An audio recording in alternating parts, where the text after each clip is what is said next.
O som de vidro estilhaçando contra o mármore foi a única coisa capaz de silenciar aquele salão. Um segundo antes, o ambiente vibrava com o som de taças de cristal brindando, risadas forçadas e o murmúrio de conversas que valiam milhões de reais. Mas agora, o silêncio era absoluto e pesado. Eu estava de joelhos no chão, sentindo o líquido frio e pegajoso do vinho tinto encharcando a manga do meu paletó e manchando o tapete persa que provavelmente custava mais do que a casa da maioria das pessoas. O cheiro de bebida barata se misturava com o perfume caro das pessoas ao meu redor, criando uma náusea instantânea no meu estômago. Eu podia sentir os olhares. Dezenas deles. Eram como agulhas, perfurando as minhas costas, julgando cada centímetro da minha existência. Mas o pior olhar não vinha da multidão. Vinha de cima. Bem na minha frente, um par de sapatos italianos de couro lustroso, polidos até parecerem espelhos, parou a centímetros do meu nariz. Eu não precisava levantar a cabeça para saber quem era. Eu conhecia aquele cheiro de colônia importada e arrogância que emanava dele como uma onda de calor. Era Ricardo, o chefe da minha esposa, o homem que acreditava ser dono do mundo e, por extensão, dono de todos nós. Ele soltou uma risada curta, seca, sem humor algum, que ecoou pelo salão silencioso. Não foi uma risada de alegria, foi um sinal. Um sinal para que os outros convidados soubessem que estava tudo bem em rir daquele desastre, que estava tudo bem em rir de mim. Dizem que o dinheiro não compra classe, e naquela noite, agachado ali enquanto tentava recolher os cacos com as mãos trêmulas, eu tive a prova definitiva disso. Mas havia algo que eles não sabiam, algo que nem Ricardo, nem os convidados, e infelizmente, nem mesmo a minha própria esposa sabiam naquele momento. Aquele homem de terno velho e sapatos gastos, que estava sendo humilhado publicamente como se fosse um animal de circo, tinha um segredo no bolso interno do paletó. Um detalhe minúsculo. Um detalhe que, em menos de 30 minutos, faria aquele sorriso presunçoso desaparecer do rosto de Ricardo e transformaria aquele silêncio de escárnio em um silêncio de terror absoluto. Se você é do tipo de pessoa que acredita que a vida cobra, e cobra caro, de quem humilha os outros, então você está no lugar certo. Antes de eu te contar como fiz aquele gigante de pés de barro desmoronar, já se inscreve aqui no canal e me conta nos comentários, de qual cidade você está assistindo essa história de justiça. Quero saber até onde nossa voz está chegando. Para você entender o peso do que aconteceu naquele chão de mármore, a gente precisa voltar um pouco. Só algumas horas. Porque a humilhação não começou na festa. Ela começou dentro da minha própria casa, no nosso quarto, diante do espelho. Eu estava terminando de dar o nó na gravata quando vi o reflexo da Mariana atrás de mim. Minha esposa, a mulher por quem eu já tinha movido céus e terras. Ela estava linda, num vestido longo de seda azul marinho que realçava os olhos dela, mas a expressão no rosto não combinava com a elegância da roupa. Ela estava roendo a unha do polegar, um tique nervoso que ela tinha desde a faculdade, e olhava para as minhas costas com uma mistura de ansiedade e pena. Quando me virei, ela desviou o olhar para o chão. Perguntei se estava tudo bem, se ela estava pronta para a grande noite de gala da empresa. A resposta dela veio num suspiro cansado. Ela caminhou até mim, alisou a lapela do meu paletó e disse, com aquela voz suave que a gente usa quando quer dar uma notícia ruim para uma criança: Amor, você não prefere usar aquele outro terno? Aquele que compramos no ano passado? Eu sorri, tentando ignorar o aperto no peito. Eu sabia exatamente o que ela estava fazendo. Aquele terno que eu estava usando era antigo. O corte era de 10 anos atrás, o tecido já tinha perdido o brilho original nos cotovelos e a cor preta já puxava para um cinza desbotado. Mas era o terno do meu pai. Ele tinha usado aquela roupa no dia em que abriu sua primeira loja, e tinha usado no dia em que se aposentou. Para mim, aquele tecido velho carregava honra, história e integridade. Para Mariana, naquele momento, ele carregava apenas vergonha. Expliquei que gostava daquele, que me sentia bem nele. Ela insistiu, a voz subindo uma oitava, deixando o nervosismo vazar.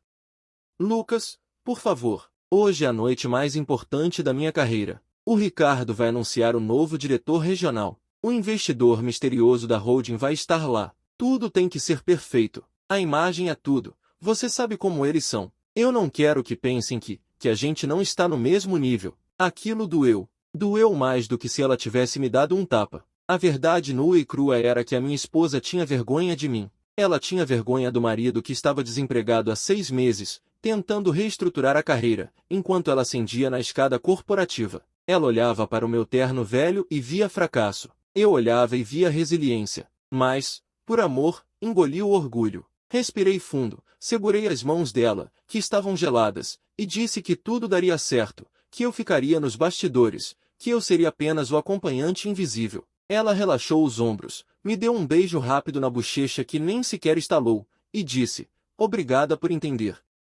Só tenta não chamar muita atenção, tá? Mal sabia ela que chamar atenção seria a última coisa que eu precisaria fazer para destruir a noite. O caminho até o local da festa foi silencioso. O rádio estava desligado. Mariana ia no banco do carona digitando furiosamente no celular, respondendo e-mails de última hora, revisando pautas, murmurando nomes de pessoas importantes que ela precisava cumprimentar. Eu dirigia nosso carro popular, um modelo de 5 anos atrás, sentindo cada vez mais que eu estava indo para um matadouro e não para uma celebração. Quando chegamos à entrada do salão de eventos, a opulência era agressiva. Carros importados que custavam mais que o meu apartamento formavam uma fila brilhante. Porsche, BMWs, Mercedes. Um manobrista, um rapaz jovem com uniforme impecável, abriu a porta da Mariana com uma reverência exagerada. Quando ele veio para o meu lado, eu já estava saindo. Ele olhou para o meu terno, olhou para o carro, e depois estendeu a mão para mim, não para pegar a chave, mas me entregando um bilhete. Ele disse, amigo, a entrada de serviço é na lateral, as entregas são por lá. Eu parei. O sangue subiu para o meu rosto. Ele achou que eu fosse um entregador ou parte da equipe de limpeza. Antes que eu pudesse responder, Mariana interveio, vermelha de vergonha, arrancando o bilhete da mão dele e dizendo rispidamente que eu era marido dela. O rapaz pediu desculpas, mas o estrago estava feito.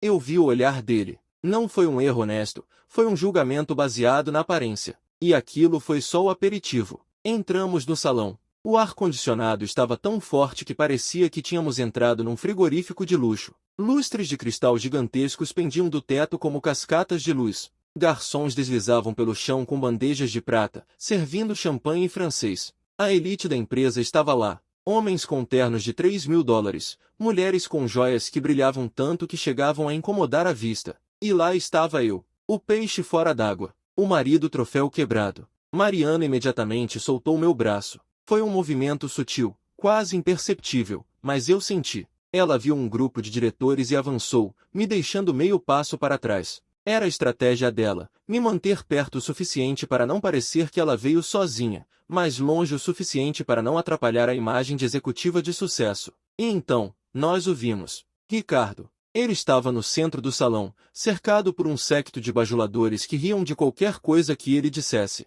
Ele segurava um copo de uísque como se fosse um cetro real. Ricardo era o tipo de homem que ocupava espaço demais, falava alto demais e fazia questão de que todos notassem sua presença. Ele era um novo rico clássico, tinha dinheiro, mas nenhuma sofisticação de espírito. Tratava garçons como móveis e subordinados como degraus. Quando ele viu a Mariana, os olhos dele brilharam. Não com respeito profissional, mas com aquela posse predatória. Ele abriu os braços e gritou, cortando as conversas ao redor. Mariana, a estrela da nossa equipe de vendas. Venha cá, venha cá. Mariana flutuou até ele, com aquele sorriso de palco que ela tinha aperfeiçoado. Eles se abraçaram, beijinhos no ar, elogios falsos voando para todos os lados. E eu fiquei ali, parado, a 3 metros de distância, como um acessório esquecido. Foi então que Ricardo notou a minha presença. O sorriso dele mudou. Os cantos da boca caíram ligeiramente, transformando a expressão de boas-vindas em uma careta de desdém,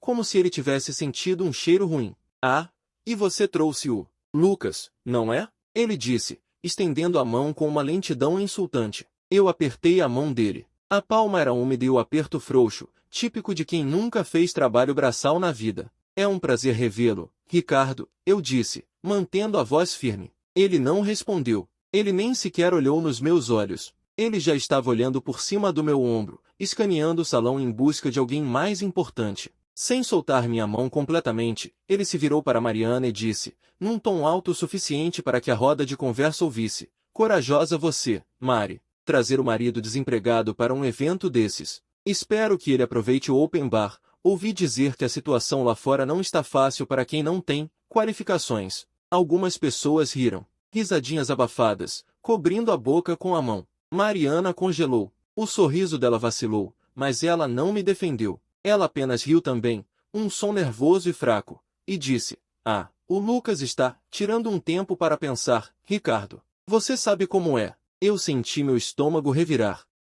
Tirando um tempo, eu estava estruturando uma consultoria, estudando o mercado, trabalhando 18 horas por dia em casa. Mas ali, na frente do chefe dela, eu era apenas o desocupado. Ricardo deu 2 tapinhas condescendentes no meu ombro, exatamente no lugar onde o tecido do paletó do meu pai estava mais gasto. Bom, faça bom proveito, Lucas. Só tente não quebrar nada, ok? Isso aqui não é o boteco da esquina. Ele riu da própria piada e se virou de costas para mim, encerrando a interação como se tivesse acabado de despachar um entregador de pizza. Mariana me lançou um olhar de súplica, como quem diz por favor, não faça uma cena, e se voltou para o chefe, rindo de algo que ele disse. Eu fiquei sozinho no meio daquele círculo fechado. Foi ali que eu percebi. Eu não estava ali para ser companheiro da minha esposa. Eu estava ali para ser o contraponto, a sombra que fazia a luz deles brilhar mais forte. Mas o que Ricardo não sabia, enquanto bebia seu uísque 18 anos, era que o relógio estava correndo,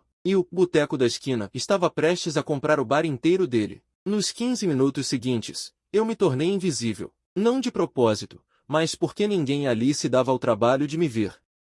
Eu circulava pelo salão como um fantasma, carregando uma taça de champanhe que eu nem sequer bebia, apenas para ter algo nas mãos e não parecer completamente deslocado. Mariana tinha se integrado completamente ao ambiente. Ela ria alto, gesticulava com elegância, cumprimentava pessoas importantes com aquela familiaridade calculada de quem sabe exatamente o que está fazendo. Eu a observava de longe, orgulhoso e ferido ao mesmo tempo. Orgulhoso porque ela era brilhante, uma profissional nata. Ferida porque, em algum momento dos últimos meses, ela tinha decidido que eu não fazia mais parte daquele brilho, que eu era a mancha. Tentei me aproximar de algumas rodas de conversa. Em uma delas, um grupo de gerentes discutia estratégias de expansão no mercado internacional. Eu me posicionei na beirada do círculo, escutando atentamente. Quando houve uma pausa, arrisquei um comentário sobre logística de importação, algo que eu dominava por causa dos anos trabalhando com consultoria de cadeia de suprimentos. Eles pararam de falar. Me olharam. Um deles forçou um sorriso educado e disse, interessante, mas acho que isso é assunto para quem está dentro do jogo, sabe? E voltaram a conversar entre si, como se eu tivesse sumido. Engoli seco e me afastei. Foi então que ouvi a voz de Ricardo cortando o ar novamente, alta e performática. Ele estava perto do bar, cercado por um novo grupo de executivos, e fazia questão de falar alto o suficiente para que metade do salão ouvisse. Vocês viram o marido da Mariana? Coitado. Tá desempregado faz meses, pelo que ouvi. Ela tá carregando ele nas costas. Eu admiro a paciência dela, viu? Se fosse eu, já tinha mandado pra rua. As risadas foram mais altas dessa vez. Eu parei onde estava, a alguns metros de distância, fingindo olhar para o celular. Meu coração batia rápido, mas meu rosto permaneceu neutro. Não era a primeira vez que eu ouvia esse tipo de comentário desde que deixei meu último emprego. O mercado estava cruel, eu estava me reposicionando, mas as pessoas não queriam saber de contexto. Elas só queriam a Eadline. Lucas não trabalha. Lucas é um peso morto. E a pior parte era que a minha própria esposa, em algum canto da cabeça dela, concordava com isso. Comenta aí nos comentários. Você já se sentiu invisível num lugar cheio de gente? Já foi julgado pela aparência ou pela situação financeira? Deixe um sim ou não, porque eu quero saber se você entende o que eu estava sentindo naquele momento. Decidi ir ao banheiro. Não porque precisava, mas porque precisava respirar longe daquele ambiente tóxico. Empurrei a porta pesada de mogno e entrei no corredor silencioso que levava aos lavatórios. O banheiro era mais luxuoso que a maioria dos apartamentos que eu já tinha morado. Mármore italiano, espelhos com iluminação indireta, sabonete líquido importado com cheiro de lavanda e sândalo. Eu me apoiei na pia, olhando para o meu reflexo. O homem que me encarava de volta estava cansado. Os olhos tinham olheiras profundas. O terno do pai, que para mim era uma armadura de honra, naquele espelho parecia exatamente o que Ricardo havia dito, um trapo. Eu estava prestes a lavar o rosto quando a porta se abriu com força. Era a Mariana. Ela entrou apressada, olhou para os lados para ter certeza de que estávamos sozinhos, e fechou a porta atrás de si. O rosto dela estava vermelho, não de vergonha, mas de raiva contida. Lucas, o que você está fazendo? Ela sibilou, cruzando os braços. Eu pisquei, confuso. Estou no banheiro, Mariana. O que parece que eu estou fazendo? Não, eu digo lá fora. Por que você está tentando se meter nas conversas? Por que você não fica quieto? Aquilo foi como um soco no estômago. Eu só fiz um comentário sobre logística. Eu trabalhei anos com isso. Eu sei do que estou falando. Eu sei que você sabe, Lucas. Mas eles não sabem. E eles não querem saber. Você não entende? Essas pessoas julgam pela embalagem. Você chega com esse terno velho, sem cargo, sem cartão de visita, e fala de igual para igual com eles? Eles vão rir de você. E, por tabela, vão rir de mim. Então é isso. Você tem vergonha de mim. Ela hesitou. A raiva no rosto dela vacilou por um instante, substituída por algo mais frágil, talvez culpa, mas ela rapidamente recompôs a expressão. Não é sobre vergonha, Lucas. É sobre estratégia. Hoje é a noite mais importante da minha vida profissional. Ricardo vai escolher o novo diretor regional. Eu estou na lista. Mas ele é mesquinho, político. Ele usa qualquer coisa contra a gente. Se ele achar que eu tenho fraquezas, ele vai me descartar. E no vocabulário dele, você é uma fraqueza. Aquelas palavras ficaram suspensas no ar, pesadas e tóxicas. Eu sou uma fraqueza. O homem que tinha segurado a mão dela durante a pós-graduação, que tinha vendido o carro para pagar as últimas parcelas do curso de MBA dela, que tinha cozinhado, limpado, cuidado da casa para que ela pudesse focar na carreira, agora era uma fraqueza. Então o que você quer que eu faça, Mariana? Quer que eu vá embora? Quer que eu suma da festa para você poder fingir que é solteira e subir na vida sem o peso do marido fracassado? Não seja dramático. Eu só quero que você fique discreto. Não fale. Não se envolva. Apenas, exista em silêncio até a noite acabar. Eu respirei fundo, sentindo a pressão no peito aumentar. Tudo bem, eu vou ficar quieto. Vou ser o fantasma que você quer que eu seja. Ela pareceu aliviada. Obrigada. Eu sabia que você ia entender. Ela se aproximou, tentou me dar um beijo na bochecha, mas eu desviei. Ela percebeu, mas não comentou. Apenas alisou o vestido, conferiu a maquiagem no espelho, e saiu do banheiro sem olhar para trás. Eu fiquei ali, sozinho novamente, olhando para a porta fechada. Foi nesse momento que eu senti o peso do relógio de bolso do meu pai dentro do paletó. Eu tirei o objeto de dentro do bolso interno. Era um relógio antigo, de ouro branco, com uma corrente discreta. Ele não funcionava mais faz anos, mas eu carregava por motivos sentimentais. Ou pelo menos era isso que eu dizia para as pessoas. A verdade é que aquele relógio era muito mais do que uma lembrança. Aquele relógio tinha sido um presente dado ao meu pai por alguém muito poderoso, décadas atrás, quando ele salvou um negócio bilionário de uma auditoria fraudulenta. Meu pai era contador. Honesto até a medula. Ele descobriu um esquema, denunciou, e protegeu o patrimônio de uma família influente. Como agradecimento, recebeu aquele relógio. Não era apenas ouro, era um símbolo de confiança. E na parte de trás, gravado em letras miúdas, havia uma inscrição em latim que poucas pessoas saberiam reconhecer. Mas quem soubesse, saberia exatamente quem eu era, ou melhor, quem eu tinha me tornado. Guardei o relógio de volta no bolso e saí do banheiro. Quando voltei ao salão, a energia tinha mudado. Havia um burburinho crescente, uma excitação palpável no ar. Pessoas sussurravam entre si, olhando nervosamente para a entrada principal. Garçons se moviam mais rápido. Ricardo estava suando, ajeitando a gravata pela quinta vez, passando a mão no cabelo, verificando o celular com desespero. Perguntei a um garçom que passava o que estava acontecendo. Ele se inclinou e disse em voz baixa: "O dono da holding que vai comprar a empresa chegou. Eles chamam ele de Sr. H. Ninguém sabe o rosto dele, mas dizem que ele é bilionário e que vai decidir hoje quem fica e quem sai da diretoria." Ah, entendi. Obrigado. Voltei para a beirada do salão, observando o nervosismo coletivo. Ricardo estava agora praticamente correndo de um lado para o outro, dando ordens para as seguranças, para os organizadores do evento, exigindo que tudo estivesse impecável. Ele gritou para um subordinado: "Se esse homem vir qualquer coisa fora do lugar, qualquer coisa que desabone a imagem dessa empresa, eu juro que alguém vai pagar caro." Foi quando ele me viu. Eu estava encostado na parede,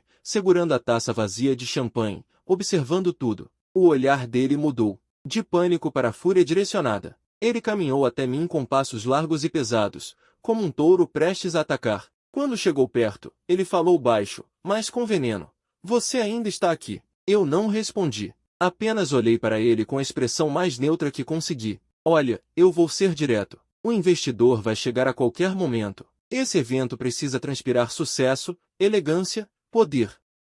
Você, Com esse terno de brechó e essa cara de coitado, está estragando a estética. Ele respirou fundo, como se estivesse se segurando para não gritar. Faz um favor para todo mundo e vá embora. Discretamente. Sai pela lateral. Eu vou inventar uma desculpa para Mariana. Digo que você passou mal. Ela vai entender. Vai ser melhor para todo mundo. Eu deixei o silêncio pesar entre nós por alguns segundos. Então, finalmente, falei, mantendo o tom calmo. Eu estou bem aqui, Ricardo. Não vou atrapalhar ninguém. Ele cerrou os dentes. Não é um pedido, Lucas. É uma ordem. Eu sorri. Um sorriso pequeno, quase imperceptível. E quem disse que você pode me dar ordens? Ricardo ficou vermelho. Ele deu um passo à frente, invadindo meu espaço pessoal, tentando me intimidar fisicamente. Escuta aqui, seu. Mas ele foi interrompido. Um dos seguranças do evento se aproximou rapidamente e sussurrou algo no ouvido dele. O rosto de Ricardo mudou de vermelho para branco em questão de segundos. Ele chegou? Ricardo perguntou, a voz falhando. O segurança acenou com a cabeça. Ricardo se virou para mim, apontou o dedo no meu rosto e disse, você não sai do lugar. A gente resolve isso depois. E ele saiu correndo em direção à entrada principal. Eu fiquei ali, observando a correria. E então, lentamente, caminhei em direção ao centro do salão, posicionando-me estrategicamente perto da entrada, mas sem chamar atenção. As portas duplas de vidro se abriram. Um homem alto, de terno cinza impecável, entrou. Não era o investidor. Era o CEO da holding, o braço direito do tal Sr. H. Ele entrou com uma expressão séria, olhos varrendo o ambiente como um scanner. Ricardo praticamente se jogou na frente dele, estendendo a mão com um sorriso subserviente que beirava o patético. Senhor Roberto, que honra recebê-lo. Estamos prontos para apresentar tudo, a empresa está impecável, eu garanto que... Roberto, o CEO, nem apertou a mão de Ricardo. Ele apenas levantou a palma, cortando o discurso. Cadê ele? Ricardo piscou, confuso. Ele? O presidente Hélio. Ele já chegou? Houve um silêncio absoluto no salão. Todos pararam de falar. Todos olharam para a porta, esperando ver alguém entrar. Mas ninguém entrou. Roberto franziu a testa e olhou ao redor, impaciente. Ele disse que estaria aqui. Ele nunca se atrasa. Ricardo, visivelmente nervoso, começou a gaguejar.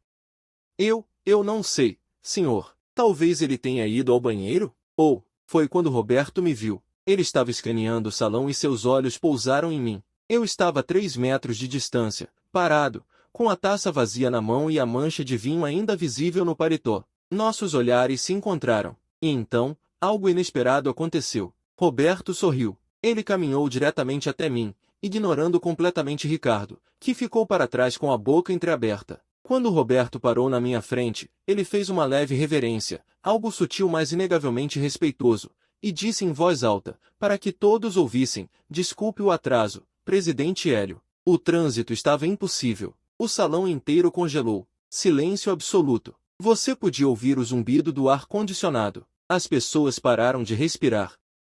E Ricardo? Ricardo ficou branco como papel. Presidente, Hélio? Ele sussurrou, a voz sumindo. Eu olhei para Roberto, depois para Ricardo, e finalmente, tirei o relógio de bolso de dentro do paletó. O metal brilhou sob a luz dos lustres. Eu o segurei na palma da mão aberta, para que todos vissem. E então, com a voz mais calma do mundo, eu disse, você está 5 minutos atrasado, Roberto. Mas tudo bem. Pelo visto, a festa já começou sem mim. E foi nesse momento que o chão desabou sob os pés de Ricardo. Você sabe aquele momento na vida em que o silêncio fala mais alto que qualquer grito? Foi exatamente isso que aconteceu quando Roberto me chamou de presidente Hélio diante de todos. O salão inteiro virou estátua. Ninguém piscava. Ninguém respirava. As taças de champanhe pararam no ar, suspensas entre os lábios e o nada. Até os garçons congelaram com as bandejas equilibradas nas mãos. E no centro de tudo, como uma escultura de cera derretendo em tempo real,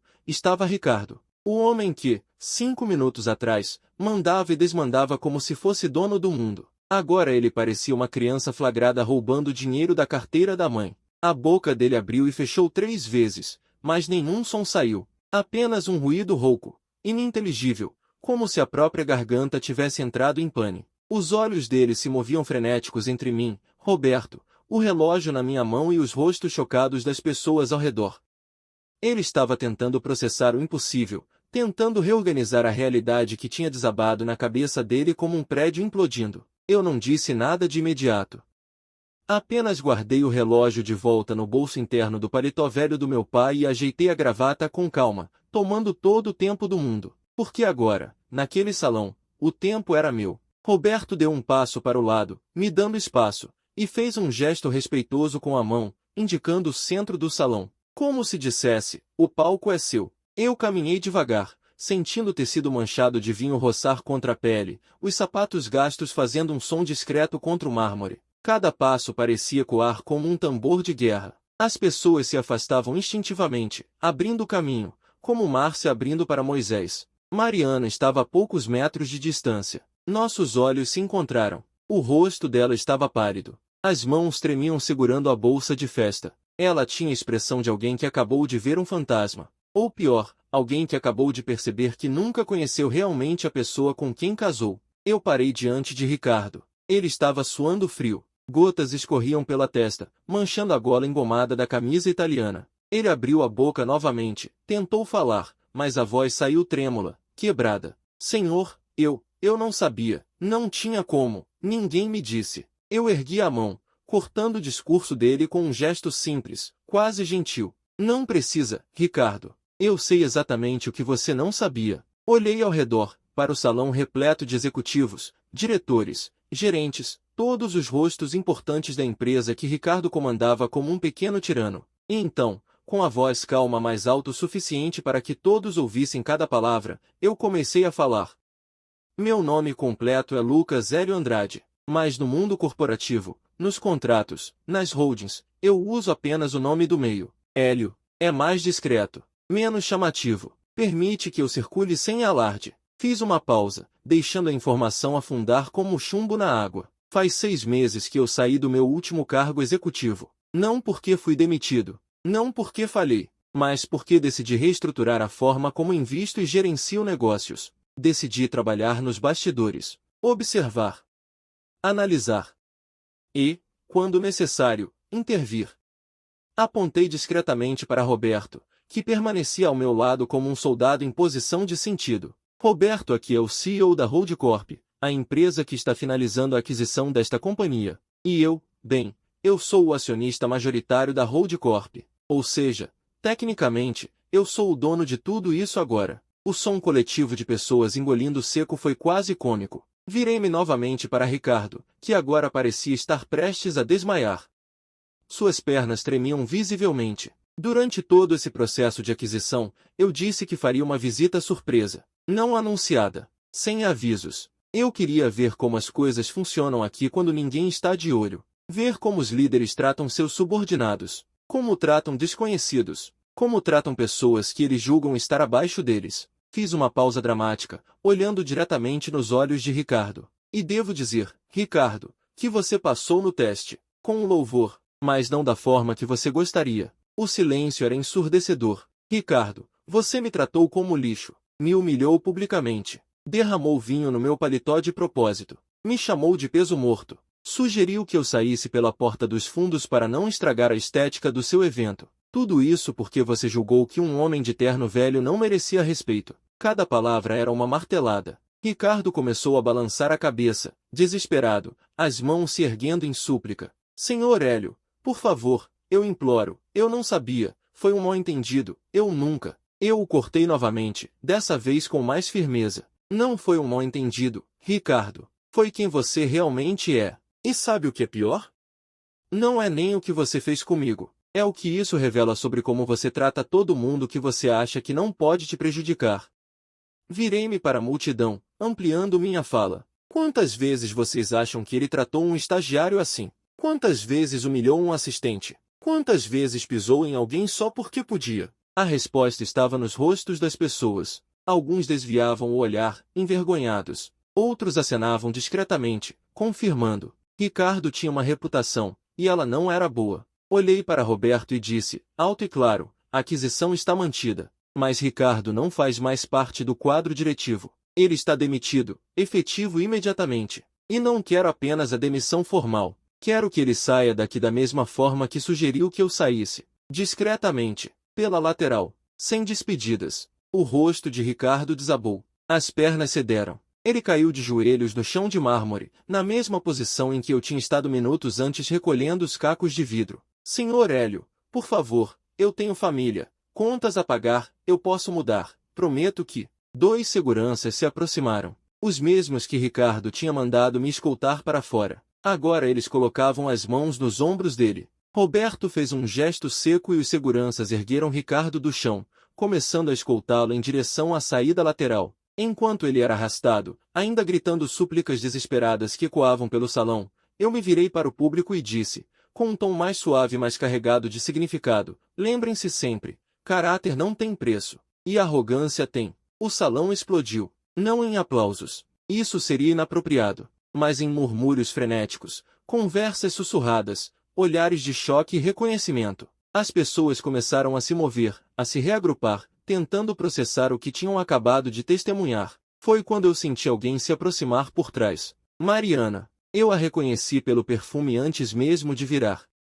Ela tocou meu braço com delicadeza, quase com medo, como se eu fosse desaparecer se ela apertasse muito. Lucas. A voz dela estava embargada. Quando eu me virei, vi lágrimas escorrendo pela maquiagem cuidadosamente aplicada. O rímel formava trilhas pretas nas bochechas. Ela tentou sorrir, mas o sorriso saiu torto, quebrado. Por que você não me contou? Eu a encarei por um longo momento. Não com raiva, não com mágoa, apenas com uma tristeza profunda e cansada. Porque eu precisava saber, Mariana. Eu respirei fundo antes de continuar.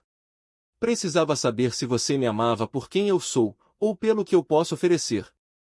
Precisava saber se, quando as coisas ficassem difíceis, você ficaria do meu lado ou do lado de quem tem poder. Ela abriu a boca para responder, mas eu levantei a mão, pedindo silêncio. Hoje, neste salão, quando Ricardo me humilhou, você teve a chance de me defender.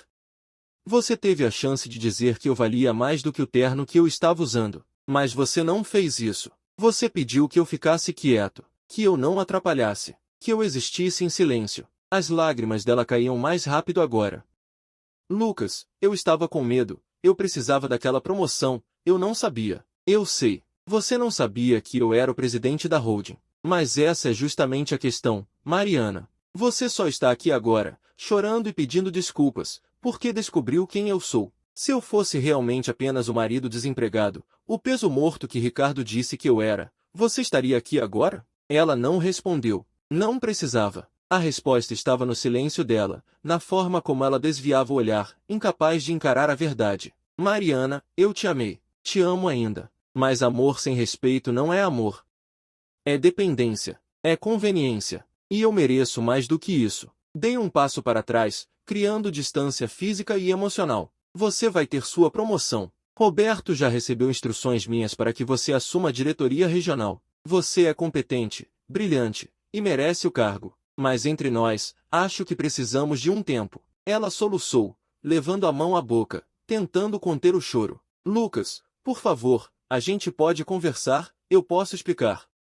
Não agora, Mariana. Não aqui. Virei as costas para ela e comecei a caminhar em direção à saída principal. Meus passos ecoavam no mármore, cada um deles um ponto final numa frase que eu nunca pensei que teria que escrever. Roberto me alcançou perto da porta. Senhor Hélio, o carro está esperando. Quer que eu cancele as reuniões de amanhã?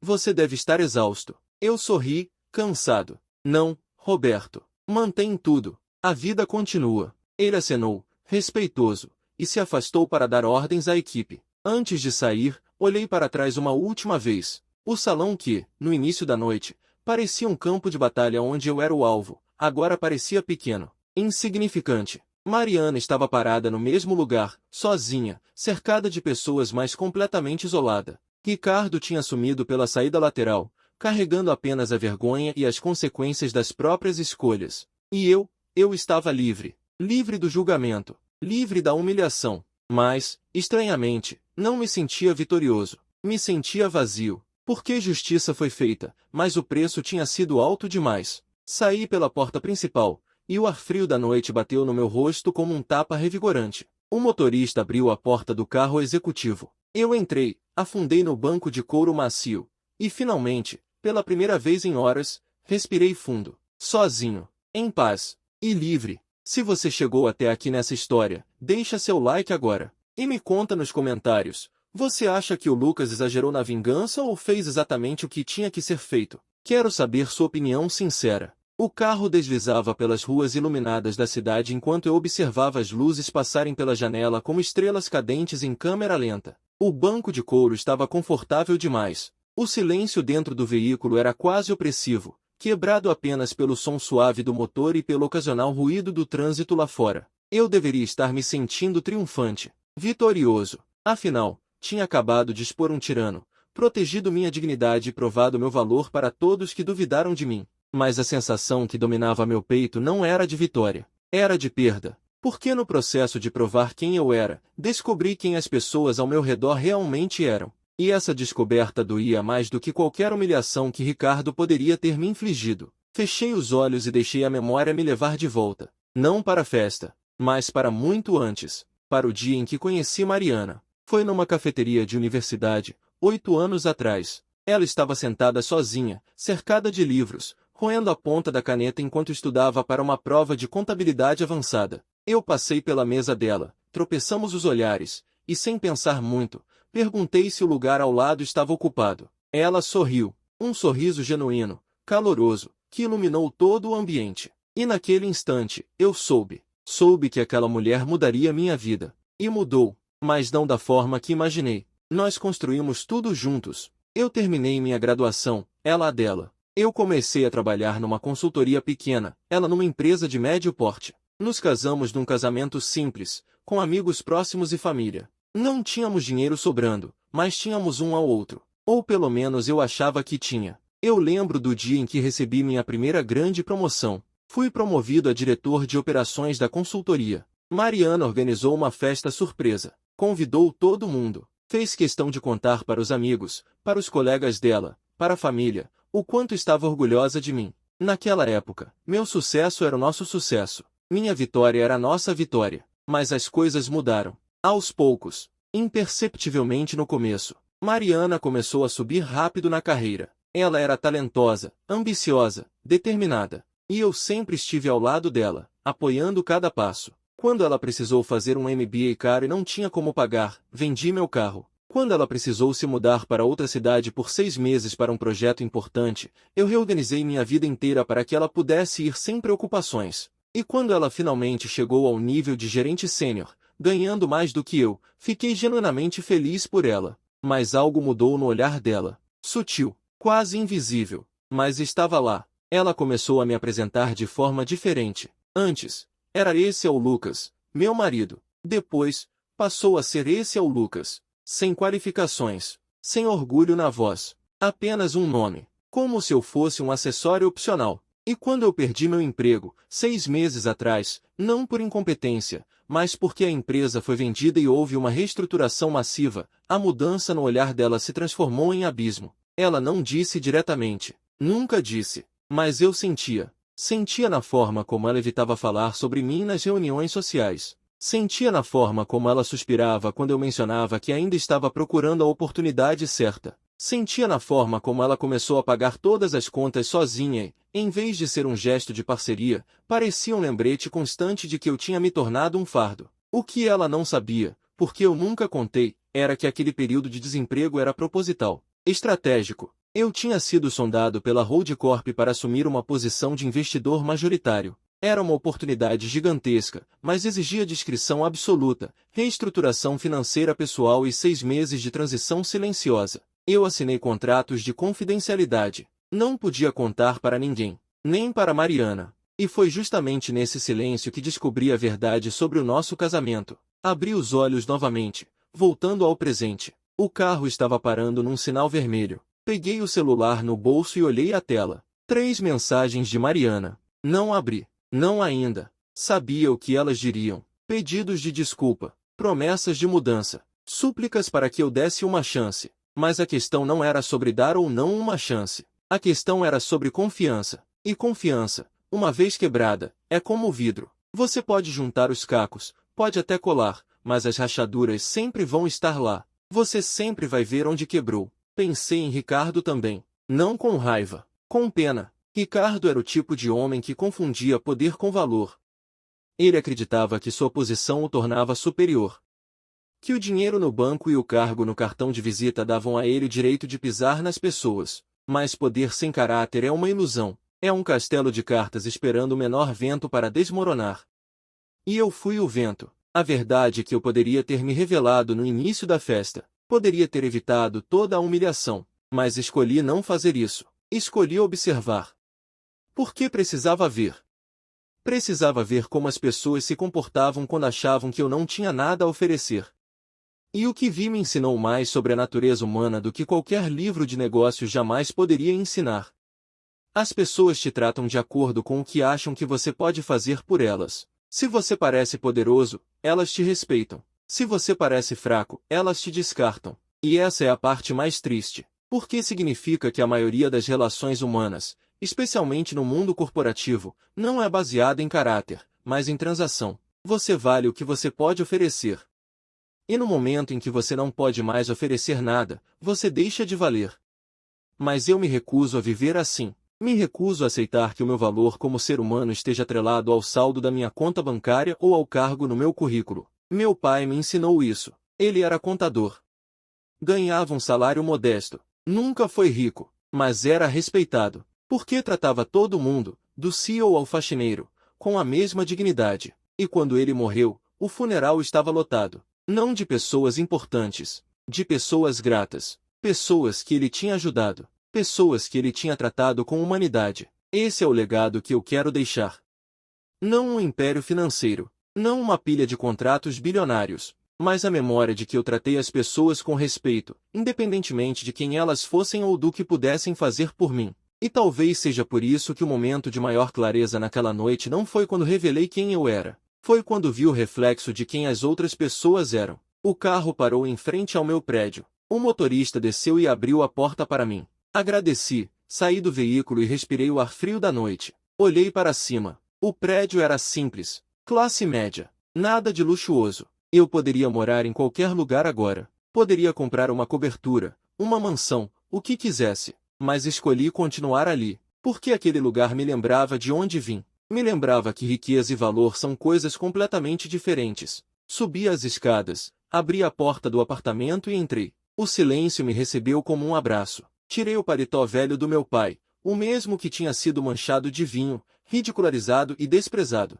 Segurei o tecido gasto nas mãos e senti o peso da história que ele carregava. Meu pai tinha usado aquele paletó nos momentos mais importantes da vida dele. E eu tinha feito o mesmo. Não porque era o mais bonito, mas porque me lembrava de que caráter importa mais do que aparência. Pendeirei o paletó no cabide com cuidado, como se estivesse guardando uma relíquia. E de certa forma, era a lembrança de um homem que me ensinou que dignidade não se compra, se conquista. Fui até a cozinha, preparei um café simples, sentei na mesa pequena e finalmente abri as mensagens de Mariana. A primeira dizia: Lucas, por favor, me perdoa. Eu estava errada. Eu te amo. A segunda: eu não queria que você saísse assim. Podemos conversar?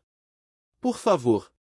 A terceira: eu entendo se você não quiser falar comigo agora, mas saiba que eu sinto muito, muito mesmo. Fiquei olhando para as palavras na tela, sentindo o peso de cada uma delas. Parte de mim queria responder.